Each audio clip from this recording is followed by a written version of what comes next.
Hey there, everyone. It's Luke here. Paul's right over here next to me. Paul, how you doing today?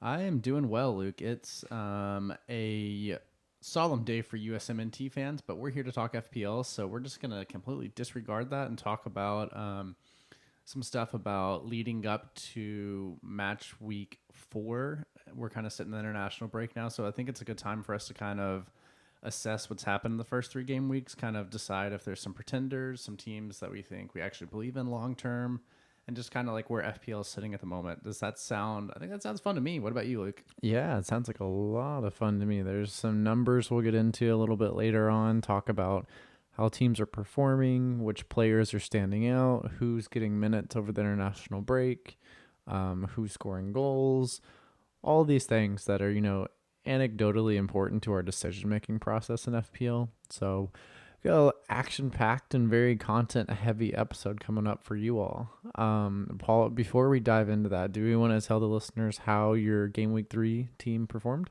Yeah, let me see. Let me pull that up real quick. Just very quickly.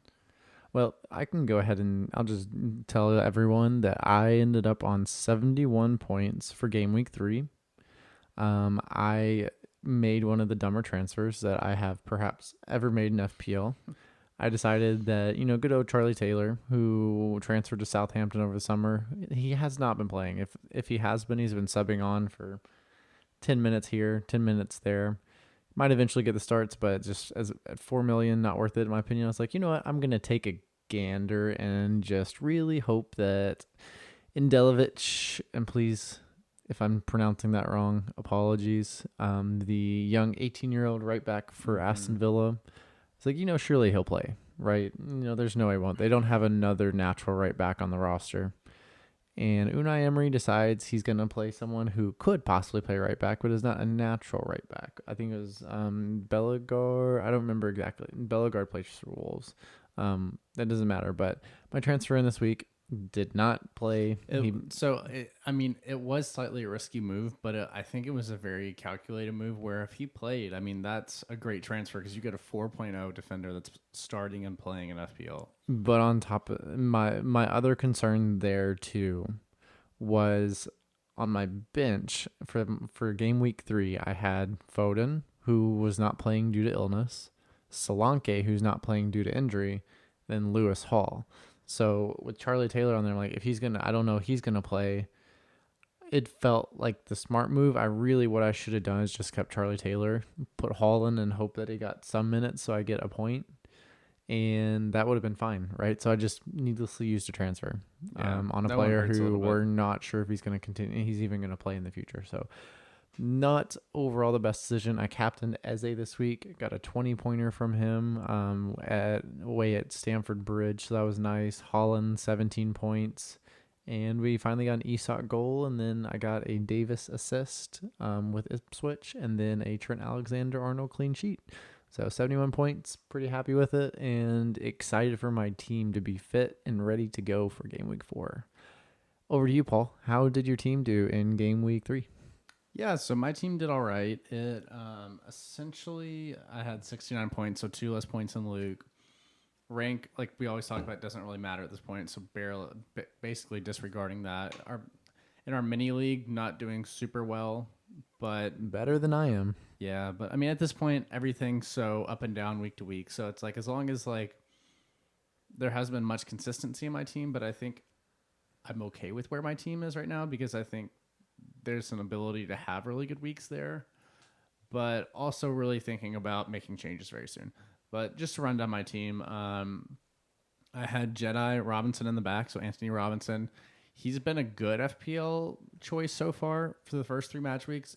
If Fulham could keep a clean sheet, he'd be a great transfer. Like he'd be one of my favorite players I've had on my team so far because I think he has 2 assists so far. And as a defender, I don't know if that may be the most assists for a defender in FPL right now.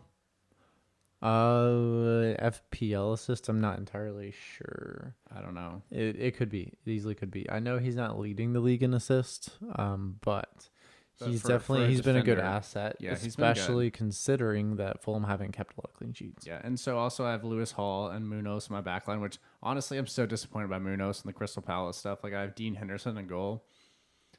And it's one of those things too where I feel like Palace looked a lot better in their last match week against Chelsea, getting the 1-1 tie away at Stamford Bridge. So hopefully Palace are kind of putting it together. We'll see. I also like Luke, captained Eze this past week. And the funny thing we is, didn't even talk about it. We had no idea. We didn't talk about it. Yeah, so I woke up on Saturday morning and checked everybody else's teams whenever the system loaded, and I was like, man, fuck. Luke captain Eze too, because I really thought it was going to be a differential.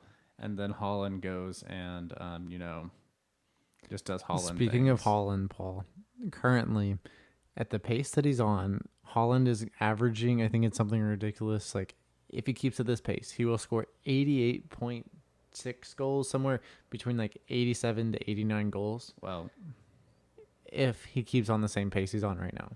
yeah, we know that there's no way he's going to score 88 goals in a Premier League season. No, but I mean, if he 50, I don't think is absolutely insane.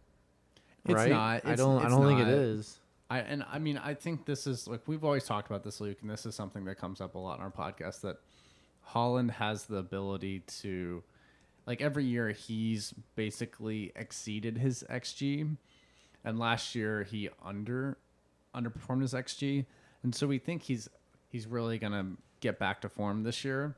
But it's still, even last year, I mean, what did he score, like 30, like 28 goals, 29? What was it?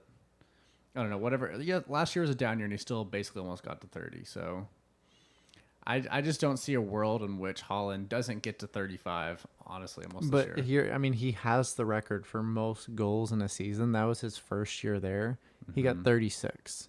Yeah. And I think a lot of that was Premier League teams were adapting to him and his strength and how fast he is on the break. Like, teams just don't give him that space in behind anymore to make those runs that he was getting early on. If you think back to that season, part of it too last year was the people that Holland had around him also. Like, I think they really miss Mahrez, they miss KDB for part of the season, all that stuff, and having the weapons around him like Savinho, who's on what I think of Doku, who's coming more into form. Grealish seems like he's going to be better this year. And just like the creativity behind him too. Like, Foden hasn't even played yet.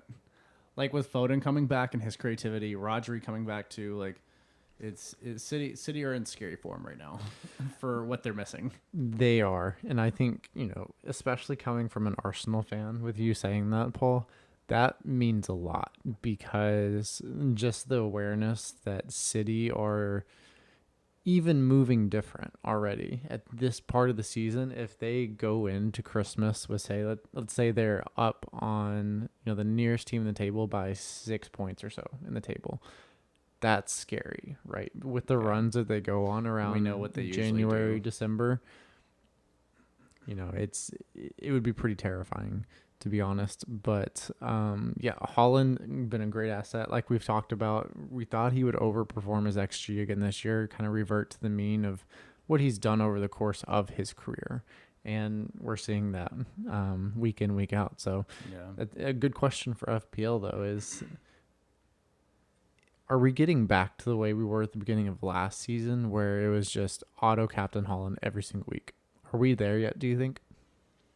I think if you want to play the game from what's the best way to say it, a calculated perspective, if you think about it, the best use of your captaincy, I mean, you're just basically, at a bare essential, in that given game week, are you going to get the most points from the person that has the most points in the game week if that makes sense? It's very simply put, like, is this the best person that's going to give me the most points out of this week? And Holland seems to be that person week in and week out. In any match, which beside the Arsenal match, of course, in game week 5. That one, I think we've seen Arsenal and City be very low scoring. I think besides that game week, I think it's a misstep to not have a captaincy on Holland. Yeah, I think so too, right? Because we see City in game week 4, they're going to have Brentford at home. I think that could be, City could have, they have historically struggled with Brentford in the past 2 to 3 seasons. Yeah. Thomas Frank seems to know how to neutralize a lot of things that Pep wants to do. I don't know if he'll be able to neutralize how Pep is trying to play this season, right? That'll be, I would really expect Thomas Frank to play 3 center backs, play some wing backs, try to press them high up the pitch times when he can, but sit deep the rest of the time.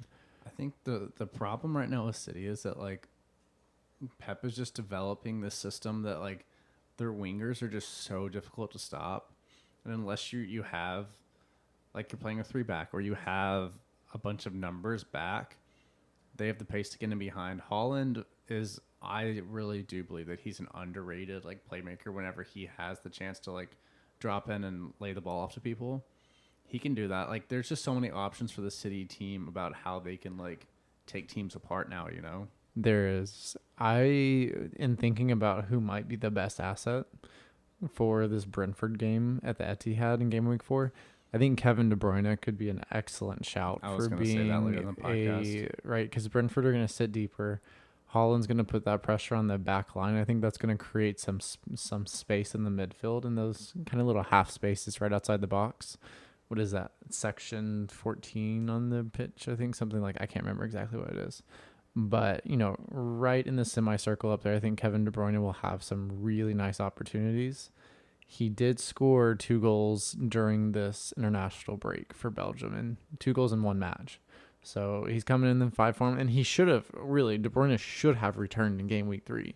I don't know how he didn't. He hit the woodwork, had really nice XG and XA numbers, and we would be expecting him to convert those chances. So history tells us that he'll put the ball in the back of the net when he gets a good opportunity, and Brentford might be a really, really nice fixture for him to give you a nice FPL return. So if you're on the fence, you're considering De Bruyne, I think both of us would encourage maybe going for him this week.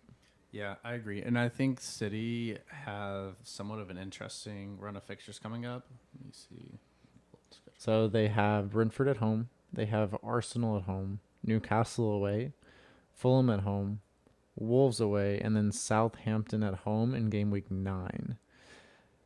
That is going to be there are some tricky fixtures in there. There are some really good ones in there. Yeah, it's like I was thinking about this whenever I was kind of preparing for the podcast, looking at the upcoming fixtures for the next like 5 or 6, actually like 7 or 8 game weeks. And like you were saying, Luke, the Arsenal fixture, that one, honestly, it may be worth it to invest in a City defender, because if you think about it, like these fixtures have progressively just been like stalemates essentially.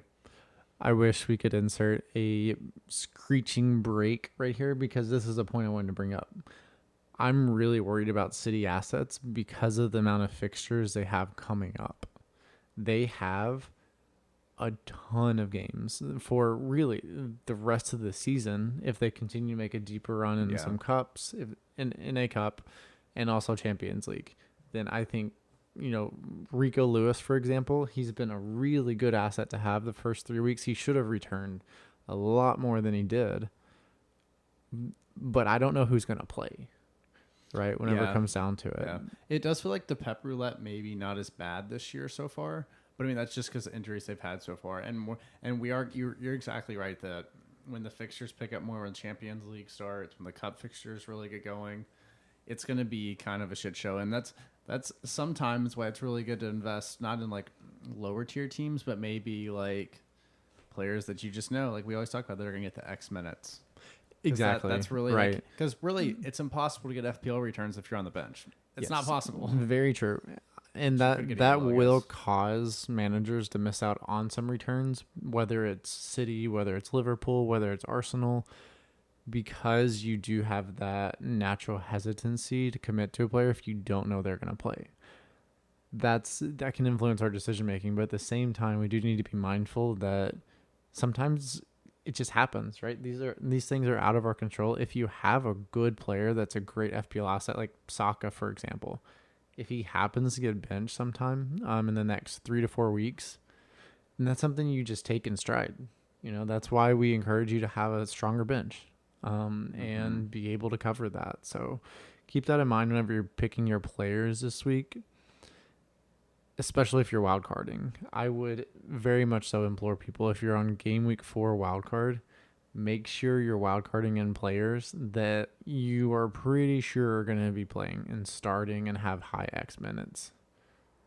Yeah, I completely agree with you. Like it's that the wild card thing is always so tricky because I mean it's always fun to go with differentials. It's fun to go with like maybe like lesser tier options essentially. But really, at the end of the day, what matters is that first is this person going to get the minutes? Second, especially if it's an attacker, are they going to spearhead the attack and be involved with the chances created? Are they going to be involved with goals? Are they just going to be like I always like to say a focal point of the attack? You know?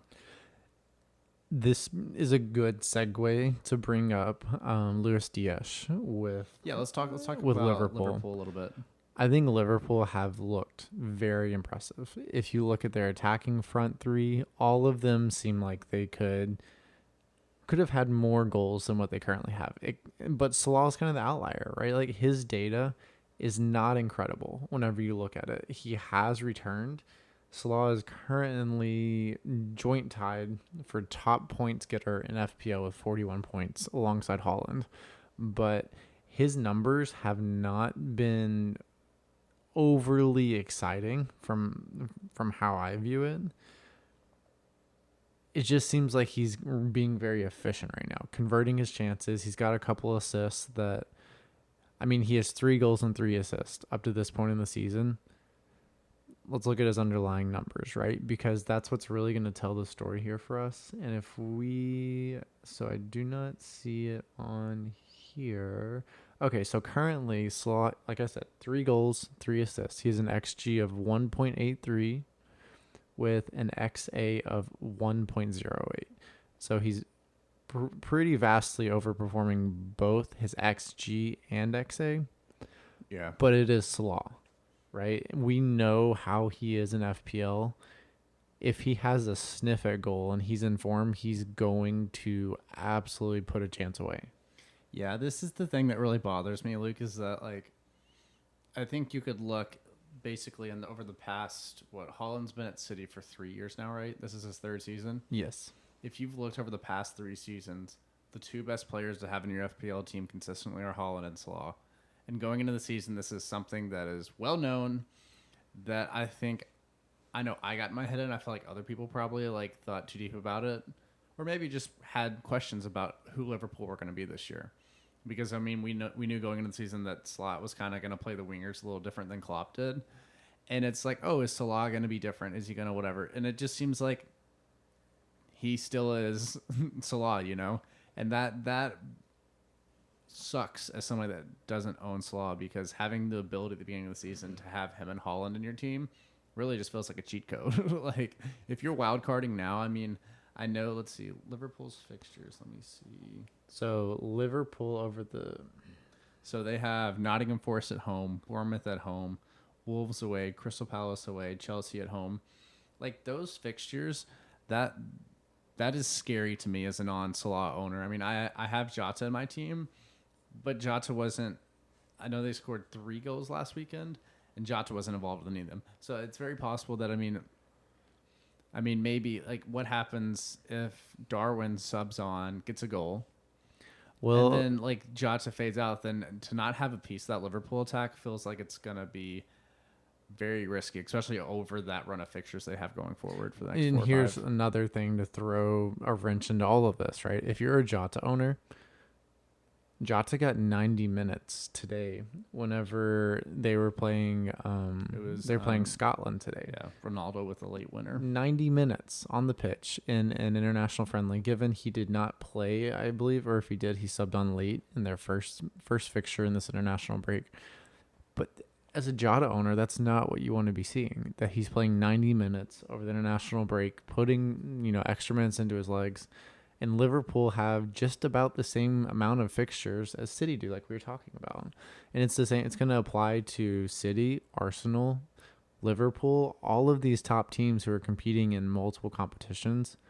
We have to be prepared that, players aren't going to play. And that's just how it goes, especially with ones that are a little injury prone. But as you're saying, Paul, I do like Liverpool's run. I think it gets difficult around game week 9 whenever they play Arsenal away at the Emirates. Game week 9, I think people will be moving off of Liverpool assets or building up to that.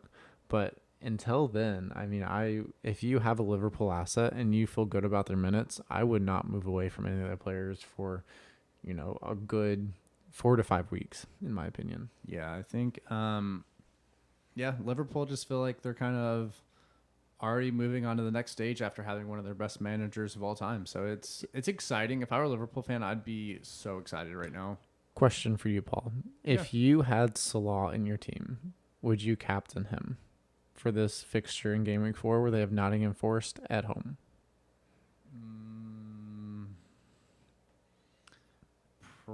I don't know. It's tough to not captain Haaland after back-to-back hat tricks, but it's so tricky because it's like no way he gets 3 hat tricks in a row, right? There's no way. There is a way, though. There easily is a way. But that's what I'm we're saying. saying the same thing. This is the game we play in our heads as FPL managers. Where it's like, I mean, he's not going to. As you were saying, though, earlier on the pod, sometimes the best thing we can do is just keep it simple. And that really can solve a lot of our problems because if you look at a lot of teams, a lot of people are moving towards that team of Haaland and Salah.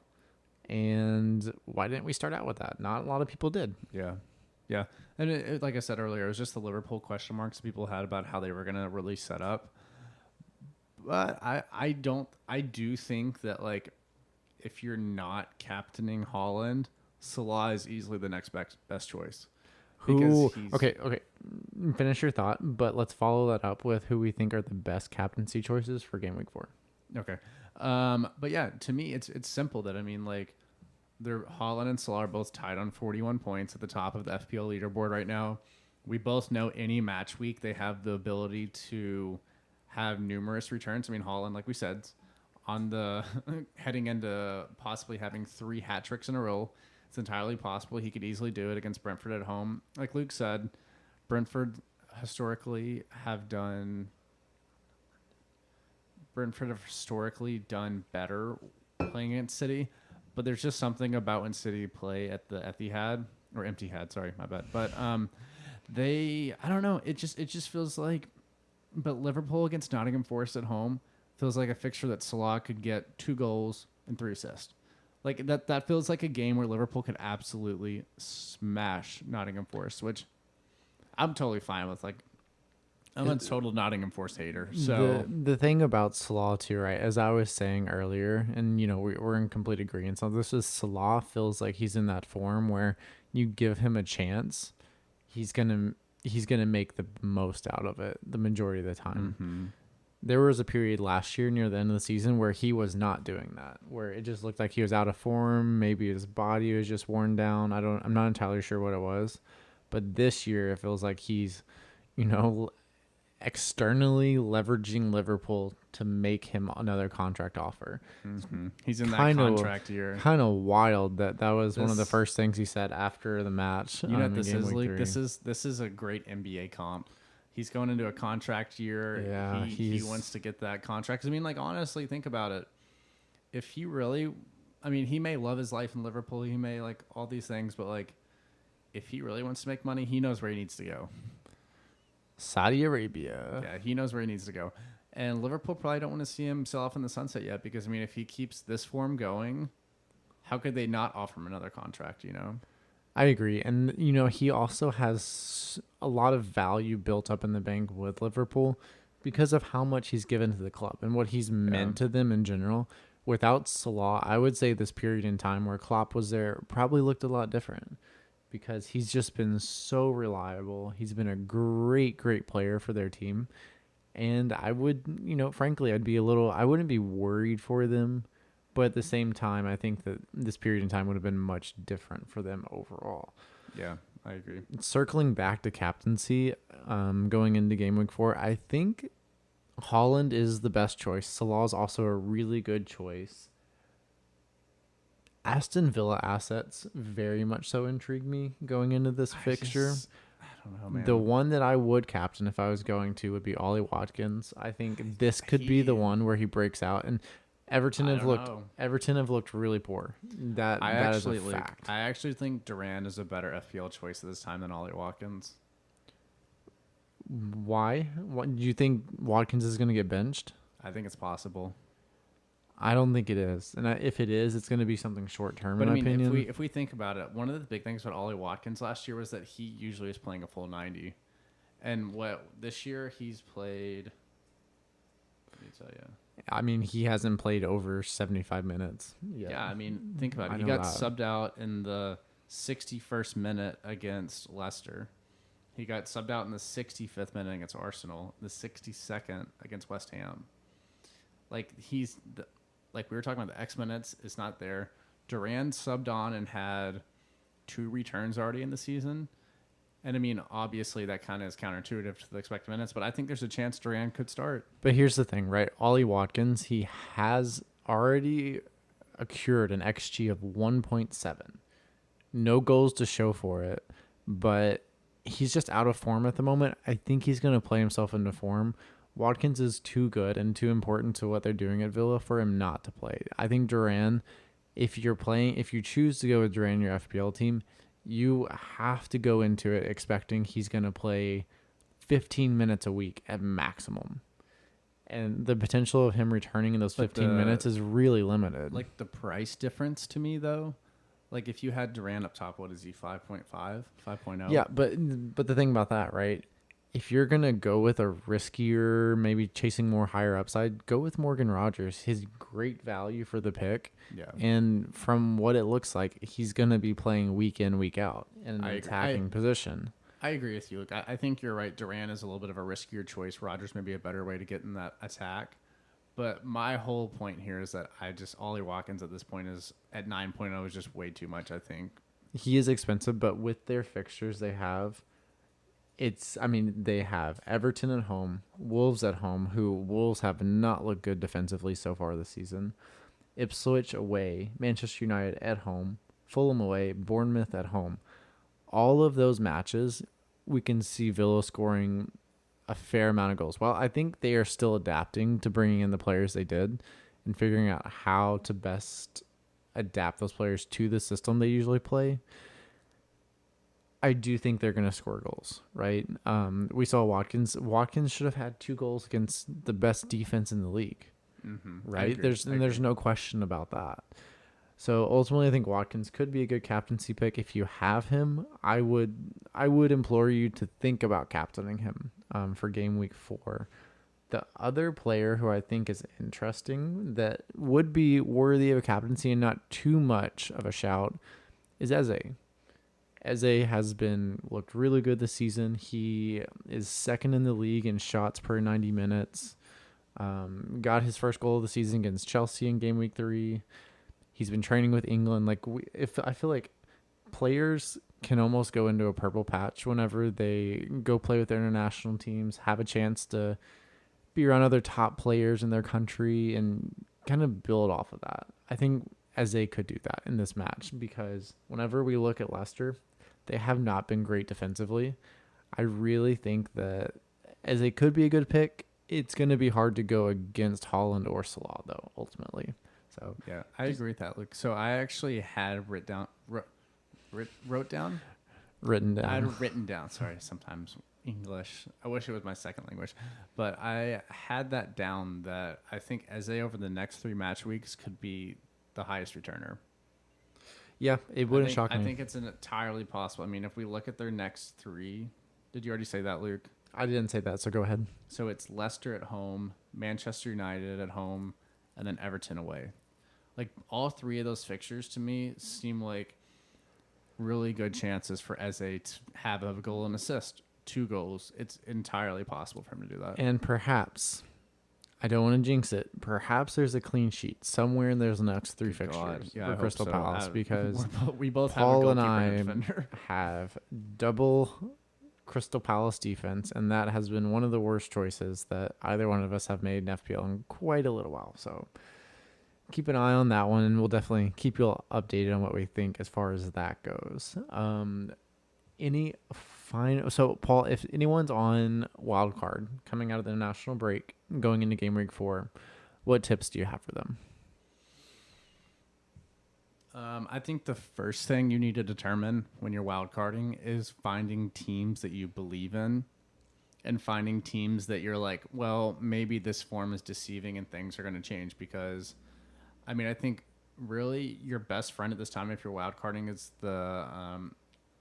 it's either the fixture difficulty rating or whatever you're using to look at all the different like layout of fixtures going forward. Because like I think it's really hard. Like it's really easy to get caught. Like if you're looking at like let's say Man City's just fixture layout.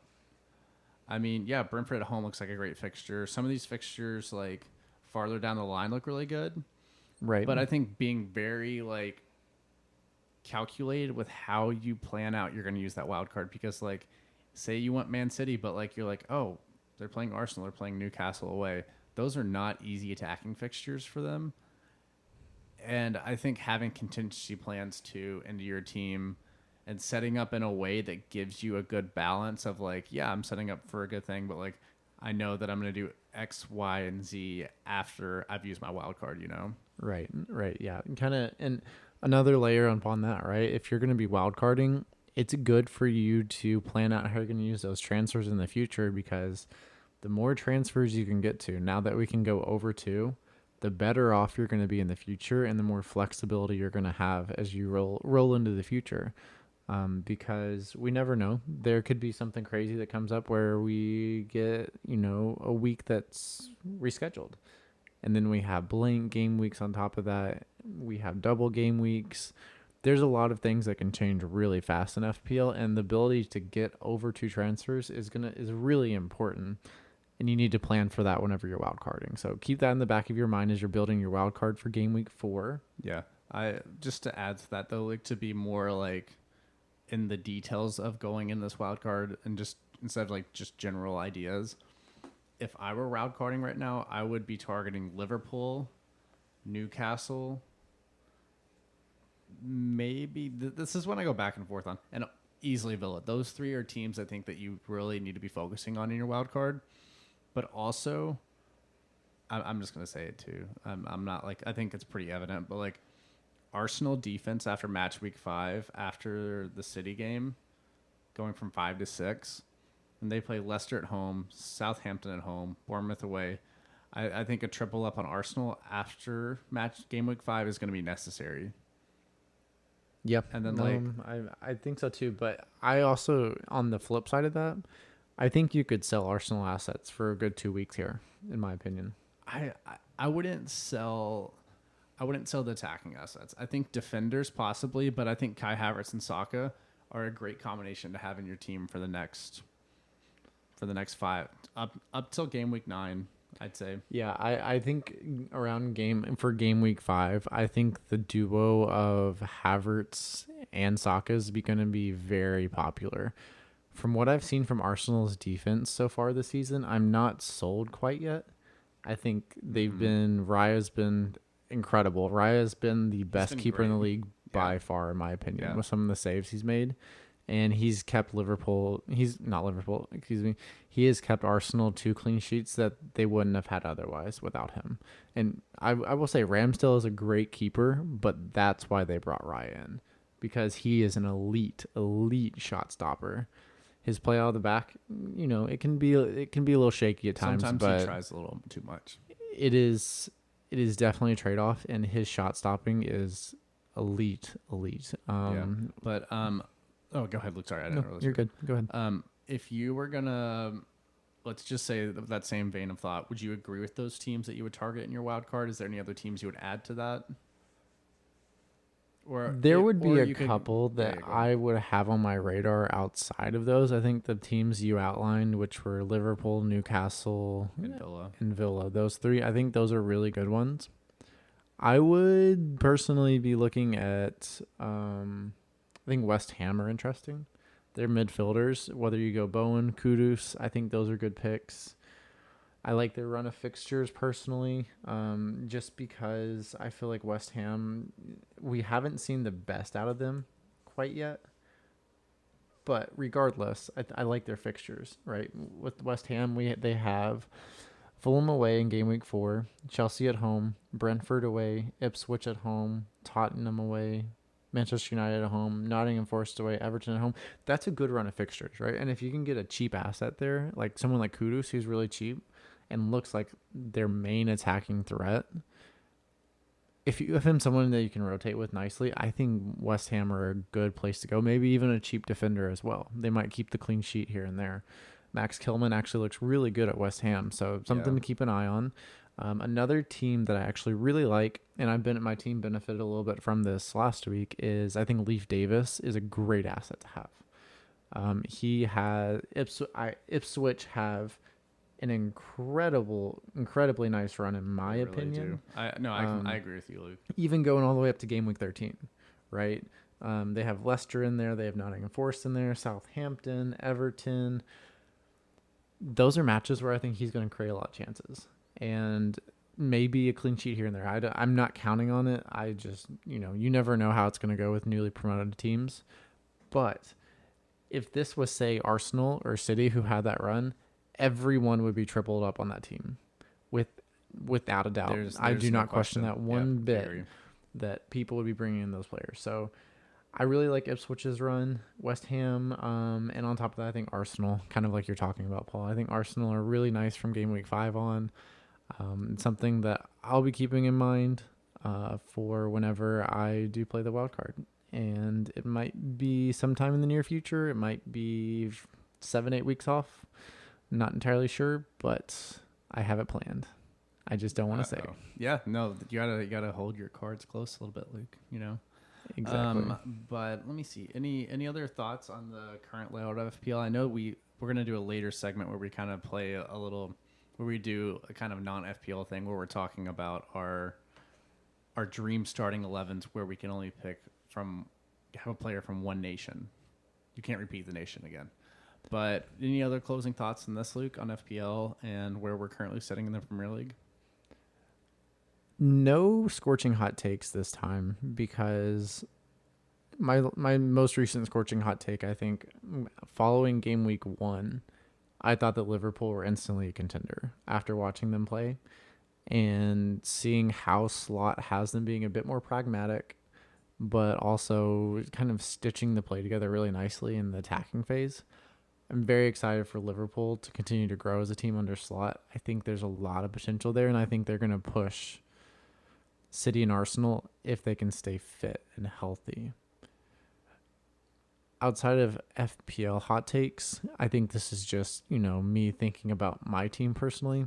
Phil Foden, please get well soon and come back because it's I've fumbled the bag with that one, bringing him in. It's really hurt my season so far, but if he can get back and be healthy along with Solanke, then I think my team's in good shape and I'll feel really good about it. But I need those two to return for my team to be in a really solid place.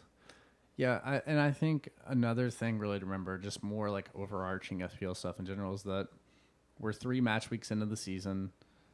We go to 38. There's still so much of FPL to go. If things are wrong, start taking the steps now to correct them, whether it's, and I don't mean that by making rash transfers. I don't mean that by changing things in one match week, but take the steps to plan out exactly what you want to do. Use your wild card, build up those 5 transfers. Really just and honestly, another thing too, look at what other people in your mini league are doing and figure out, okay, well, maybe this is a way to kind of catch up where you're playing along with everybody, but what's the differential in your team to kind of shoot you up your mini league rankings, The one thing I will say, right, I do have one other take but this is going back to a point we were talking about earlier. I also really, really like Brentford's run of fixtures. I think that they have a very nice run. And whether you're going with Mbuemo, or Vissa, any of those attacking threats, and maybe Flecken's a great option as well. He should have kept a clean sheet last week, and I don't want to talk about it. I don't want to talk about it. Why'd I bring it up? That's so dumb. So let's just that to yourself, act Luke. Like that didn't happen. But I do like Brentford going forward. They have Man City away in game week 4, as we talked about, and then Tottenham away. But then after that, they do not play one of the top teams in the league until game week 14. Game week 14. That's a long run. Impressive. That's a great run. Other real quick thing. We've had 2 penalties so far in the first 3 game weeks. 2 penalties. Mm-hmm. I expect to see that trend continue unless they start to legislate how they're ruling a little differently as well. 2 penalties is not very many for 3 game weeks. That's very low, definitely below the average, and something to keep an eye on. Yeah, I think that's a great point. Like, because I know some people play this game where they really heavily consider who's going to be penalty takers on the respective teams, and if that's kind of like a decreasing factor right now, something for people to consider. Especially when they're going into a wild card. I mean, I don't know. It's good. That's a really good thing to point out. Yep. Cheers to you, mate. Appreciate it. Well, do we want to wrap on this section? Yeah. And we will be right back with you all. And we are going to draft our best starting 11s out of anyone that's played the game so far at a professional level and tell you which players we like. But with the caveat, you can only pick one player from each nation. So stick around and we'll share our teams with you all here in a little bit. Yeah. Bye. All right, everybody, welcome back. We are going to do a kind of atypical segment here for us where we're not talking about FPL, the US 17. We're just kind of talking more about football in general. Football. And this may show me and Luke's football knowledge at times since we are a little late to the game.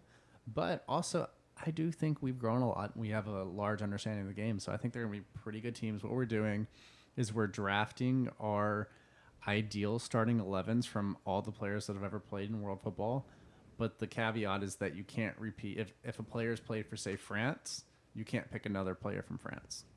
Very straightforward. Easy rules to follow. Easy. And we're going to dive right into it because we've got our teams drafted. We know exactly who's in our teams, and Paul's going to kick it off for us. Do we want to start from the back or the front? You pick. All right, so my starting 9 that I would pick is Cruyff. Starting 9? No, like the 9, like the 9. Okay. It's the starting 11, bruv. Oh no, Luke. Go ahead. The striker that I'm starting out with is Johan Cruyff. Okay, I like that. And I honestly, I think a lot of this doesn't need too much explanation. I mean, like one of the best 9s in all of history, can impact the game from the front, from his creation, all the different aspects he has. But where I'm really, Cruyff is just, and then also a great mind in the game too. Look what he did when he was Barcelona, when he was in his coaching later days. Just heavily influenced Pep to who he is today. Somebody that really kind of changed the whole face of football. And then in my midfield and for wingers, do you want to go back and forth or do you want me to just do my team? Nope. Let's rip through yours and then we'll go through mine. Okay. This is like, I don't really want to start from there, but I have Henry on the left wing. I have KDB in the middle as a cam and Messi on the right as a right wing. Okay. Mm-hmm. And behind them, I have Iniesta and Modric. I like that. Yeah. I mean, that front 5 there, I'm like, or 6. Damn it, numbers again. Oh no. But and then as a left back, I have Maldini, and then he played both. He played both left back and center back, and then Bobby Moore, Beckenbauer. Oh fuck, I doubled up on 2 nations. God damn it! I knew I was gonna forget this. Oh man! Damn it! I have Beckenbauer and Lahm side by side. So you'll say your team, and I'll trade one of those out for somebody else, and then Yashin at the back. Okay. I like that. That's a very solid team. My first question, though. You don't have a Brazilian in your team. Damn it, I changed that too. I had R9 for a while up front, and I was like, you know what? I don't know. I'm just not a believer. And I don't want Pele either because he just pisses me off at this point. But RIP. Like the record thing's crazy. Like, come on, that's crazy. Like, he was literally scoring in friendlies against teams that, like, I don't know, whatever. Still one of the best to ever do it. Yeah, no, absolutely. Without a doubt. But insanely gifted. Like, could you imagine, though, seeing Cruyff, Henry, KDB, and Messi together in the same team? That's just like a nuclear bomb of an attack. Like, it's insane. We have some similarities in our team. Yeah, let's go into yours, and then I'll come back with a change to mine. So, My striker. I'm gonna go with Henry as my striker. Yeah. Right? It's between him or Holland, in my opinion. They offer entirely different profiles, but with the players that I have in my team, I think that it's hard to beat them, right? So it's a great choice either way. So I'm gonna go with Henry as my striker because of his fluidity on the ball, elite finisher at times, just pure class, right? That is who Henry is. On the left, I'm gonna go with the young Ronaldo. When like Manchester United days, his ability to create with the ball at his feet, very impressive, very very impressive. If you could combine that Ronaldo with his goal scoring ability later in his career, that player may rival Messi. Yeah, no, I agree, It right? may. I think, but the skill set he offers with the way he can attack defenders one on one, no, maybe Neymar could replicate that, but he didn't have the quite physical strength or durability that Ronaldo did whenever he was younger. So I think Ronaldo at the left wing. I'm gonna play 2 10s in attacking. I'm gonna go If you with say Phil Foden, I swear to God, I'm gonna throw my phone. no. I'm gonna go KDB Yeah. and then Messi playing as a 10 as well. Kind of slide him into that little half space, just sitting right under Henri there.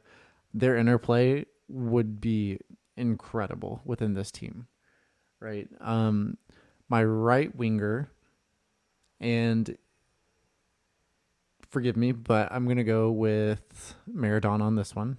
I'm gonna have him playing the right wing. Wait, you said No, Maradona? oh, I can't do that. Dude, you can't do that. We both fucked up. So We honestly, we'll just did. cancel it out. It's fine. We'll just give one caveat. It's okay. Okay. Well, my Guess what, guys? other We didn't follow the rules, so no, we did not. I didn't properly do that. Oh well. Okay. Let's just do this. Okay, so let's push Messi out on the right wing. Have KDB playing as the sole 10. So now I'm gonna have 2 holding midfielders. My 2 holding midfielders are gonna be Rodri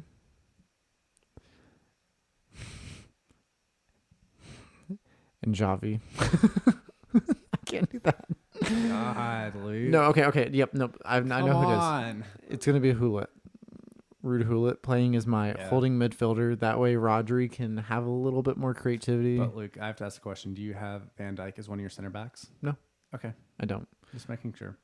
Left back. This is the reason why I didn't have any Brazilians in attacking. Roberto Carlos is my left back. His creativity, just vision in general. As a player, very technical, but also he can defend, get forward at the same time, and he's a great player to have in the team, right?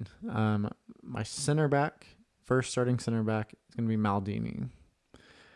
Maldini is someone that probably the best center back to ever play the game, in my opinion. Going back and watching his highlights, he is an absolute brick wall, but he was also very creative at the same time in defending. And I think it was his mentality that made him elite, right? Like if you hear other players talk about him, the reverence that they have for the way that he played the game and how respected he is very different than a lot of other players. I agree. My other center back, I'm not quite sure because Have you said a German yet? I have not. It's probably Beckenbauer. I haven't seen footage of him playing, but he is widely considered probably the best center back of all time. Yeah. I mean, I think he's up there, right? But yeah, I'll go with Beckenbauer. I think that's a great choice there. I do know in goal that I'd like to have Czech. I think he was a great keeper during his time. Right back is a little bit tougher because I've used up a lot of the nationalities I wanted, and right back was the hardest position for me to choose from. I would have to lean more towards a more modern day center back, and I would love to have someone in my team like Ben White. I think he'd fit the team really nicely. I'm not saying he's the best right back in the world. Me. I think fitting in with the team that I've built, Ben White would be incredible because he can defend really well. He can slide in to play a third center back and let Roberto Carlos push forward on the left, Yeah. or even invert a little bit. I'd probably want Roberto Carlos, inverting and playing wide. They're the Ronaldo. So real quick, Luke, I don't want to interrupt you, but you know who I really wanted to have in my right back position? Who? Reece James. I think his career is something that right now at this point, I mean, he obviously just can't get on the pitch, but whenever he was like first playing for Chelsea, still like before all the injuries hit, it looked like he could have been an all-time great for England. Yeah. Like literally, like everything he could do, his ability to strike the ball, his ability to create, his ability to defend. I mean, he's a very strong defender with pace. He felt like he was going to be in that Chelsea team for the next 15 years, 10 years, whatever it was. And it just hasn't worked out. But Reece James at his peak would be awesome for the team I built, But go ahead. Sorry to interrupt. I'm just thinking there were so many other players that I wanted to include in this team. For example, a young peak athleticism Gareth Bell would have been incredible. I thought about it. And honestly, another thing too is the piece of this, like talking about Holland, talking about Gareth Bell, for this little exercise, team like being from a nation that's not that big and being like an all-time great is something that adds so much more accountability to like, or access to like the rest of your team, It's kind of like Right. building an FPL team in general. It's kind of like a good little thought exercise for that, It is. Another point on top of that, right? Like Mbappe is not in my team, but that's because I chose Henry over Mbappe. Mm-hmm. Otherwise, Mbappe is locked in that left wing position because I think what Mbappe is doing now at the left wing position, whenever he plays left wing, is more impressive than what Ronaldo was doing in his younger days playing as a left winger. Yeah, there's still a lot of like Mbappe he's done so much in his young career. There's still a lot of ground left for him to cover, So I think it'd be very hard for me personally, and I agree with you, to put Mbappe over Henry in either position, left wing or striker, The tough thing too is that we're coming at this from a newer age perspective on how football is played. I was going to say that, and how football has evolved to the point of where we started consuming the sport and really diving into the tactical details to the different styles that teams play. So I have a natural, and I know Paul does too, but I don't want to speak on behalf of him, but I have a natural instinct to lean more towards the modern day player, because if you look at someone like John Stones, who's a very good center back in his own right, his skill set as a center back is incredible. I thought about John Stones, honestly. Yeah, it's crazy what he can do. The way that he can play holding midfield as someone who naturally started as a center back is ridiculous. Yeah. And there's so many players like that now are doing things out of their normal position that it makes you want to bring them into the team even more so, because of the versatility and all of these different things they can bring to a team. Yeah. So it's a really, really tough choice to make, how to decide which players to bring into your team, I think. Yeah, but I mean, the interesting thing about this is just a fun little thought exercise, for building teams and thinking about like how one choice can impact the rest of your choices and everything. And like I said earlier, I think it's a really good like thought process for like a different way to build an FPL team, And I don't know, not to bring everything back to FPL. Obviously, we're talking about a lot of different things, but I don't know. This is a fun little thought exercise, It is.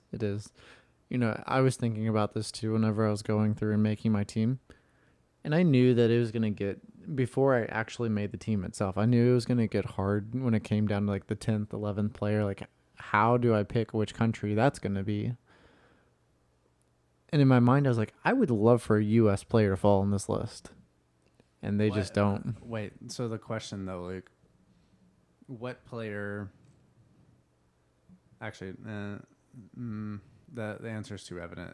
Every answer to that question that I was going to ask, which was going to be, what U.S. player do you think has the closest career resume to be in this team, be in a team like this?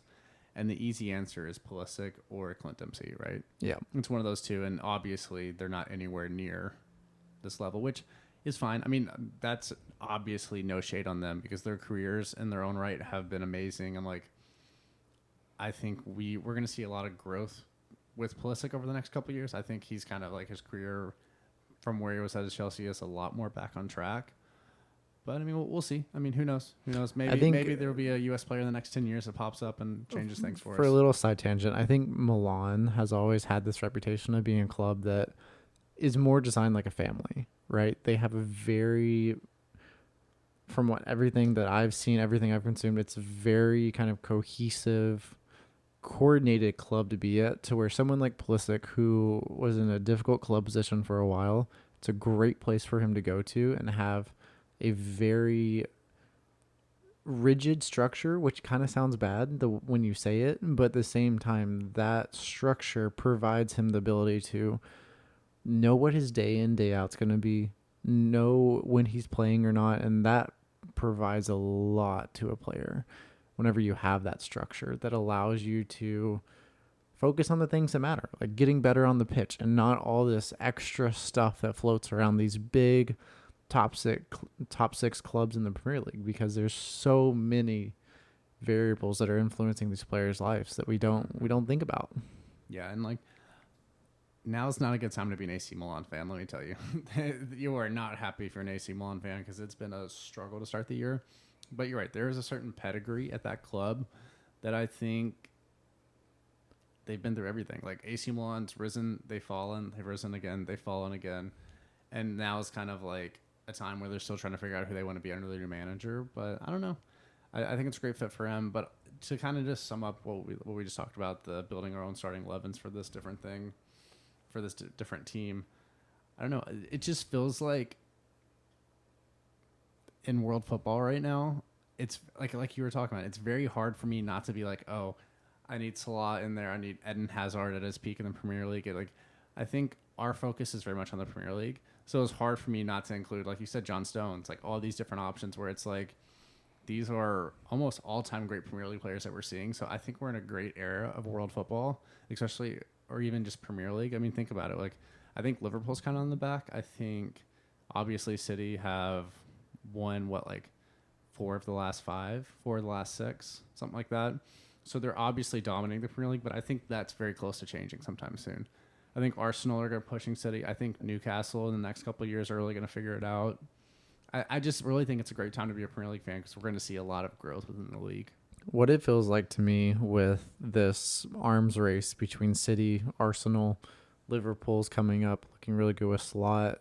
Tottenham, if they stick with Ange, I think will be very much so up there with them. Chelsea are hopefully going to figure something out at some point. They do, which honestly, I'm excited for Sancho to be there.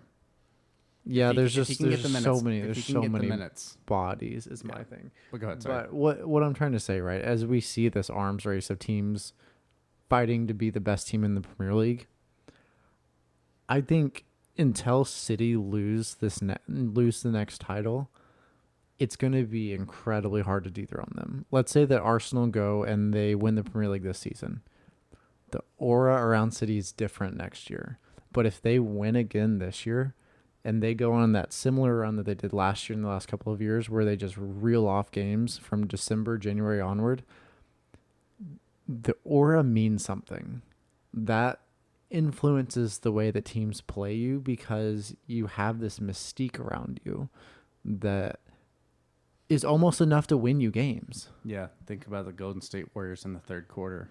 Yeah, I mean, it's some things feel insurmountable. Whenever you can psychologically impact a team you're playing and they know that you're the better team, while they don't want to say it, it still makes a difference on the pitch. And there's no way it doesn't. So when you look at it from a season-long perspective, it's the same thing as one match on its own, right? Yeah, I agree. I do hope that someone does dethrone City in the next year or two. Says the City fan. Shocking. The big thing, though, is I don't know if anyone's going to be able to for the next year or two. That's the thing. I know Arsenal's really good. Liverpool's really good. All these other teams are really good. They have great players, but they don't have Pep. And they don't have Haaland, who is, without a doubt, the best goal scorer probably the Premier League's ever seen. Yeah. Ever. Yeah, Holland moving to City was absolutely generation shaping for the Premier League, for Holland, for all the players involved. Like, I don't know. To me, I think it's very possible. I mean, I think City have been somewhat lucky with injuries over the past couple of years. I don't think. I mean, they obviously lost De Bruyne at the end of the Champions League 2 years ago, right? Maybe, yeah, I think it was 2 years ago against Real. And I don't know. I just feel like there's not. Some of it's luck. Part of it's like timing. Part of it. There's so many different factors that play into winning a Premier League, playing 38 games in a season and getting the most points. But what that is, I think, and we'll wrap after this point because we've been going for a little while. But what I think it is it comes down to Pep at the end of the day. He gets the best out of his players he possibly can. He maximizes their potential. When you look at the players that Man City have and how much better they've gotten from the moment they walked into those doors at Man City's training ground, a lot of other clubs, players get worse coming in, going to bigger clubs. Look at Manchester United. Mm-hmm. Look at all of the incredible talents they've had, and it hasn't worked out. The pressure is so unique, but Pep does not put that pressure on players. He gets the best out of them. And that is the difference maker. That's why Arteta is an elite manager, and that's why Arsenal is getting better and competing with City right now, because Arteta is incredible at developing talent too. And I think Slot's going to be very similar to that as well. Yeah, I agree. And Postecoglou, I think Postecoglou is the same way, right? He creates an environment for his players that I think is intentionally laid back.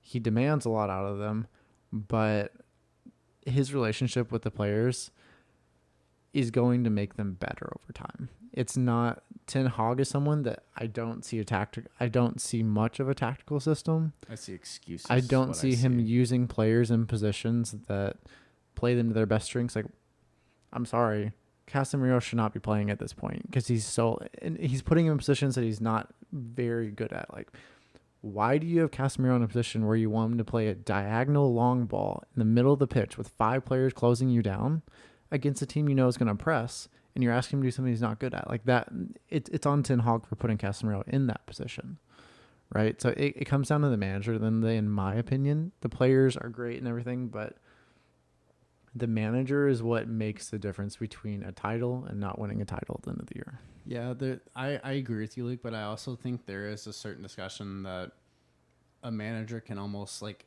he can do they can lead up to all the prep, they can do all these things, but then the day it really comes down to execution on the pitch by the players too at the same time, you know? No, it does, but I'm just saying that is mentality that's on the pitch. That's the differentiator between winning a Premier League title and not. Yeah. Pep could go and manage, let's say, Ipswich, for example. He's not going to win the title with that team. He's just not. They don't have the talent for them to be able to play the way he wants them to. But I guarantee you they wouldn't get relegated. Yeah, I agree with you. I do agree with you. Right. It's all about maximizing what you have. Yeah. Mm-hmm. Exactly. Yeah, but we have been long-winded on this one. We've been yapping away. Yeah, we've got to cut it off, and we'll probably continue the conversation off air. We probably will. That's all we're going to give you all today. Yeah. So also, if anybody wants to give us your dream starting 11 that we kind of talked about in this last segment, let us know on Twitter. Let us know on Facebook, MySpace, YouTube. No, I'm just kidding about the Facebook, MySpace. But we have all the different channels. If you want to engage in anything, or if you just want to talk about our teams, obviously me and Luke didn't follow the rules completely, but I think it's still a really fun thing. It's just a fun exercise, especially, because with international breaks, there's a lot going on. We've been sitting around twiddling our thumbs for a little bit. And we want the Premier League to be back. So it was fun podcast to do with you, Paul. Mm-hmm. I want to thank everyone for joining us for the podcast, and be sure to listen to the next one because we'll be talking about Game Week 4 review after the week is over, and we'll be back with you all for that one. So thanks for sticking with us all the way to the end of the episode. Yeah, thanks, everybody. We'll talk to you soon. All right, bye.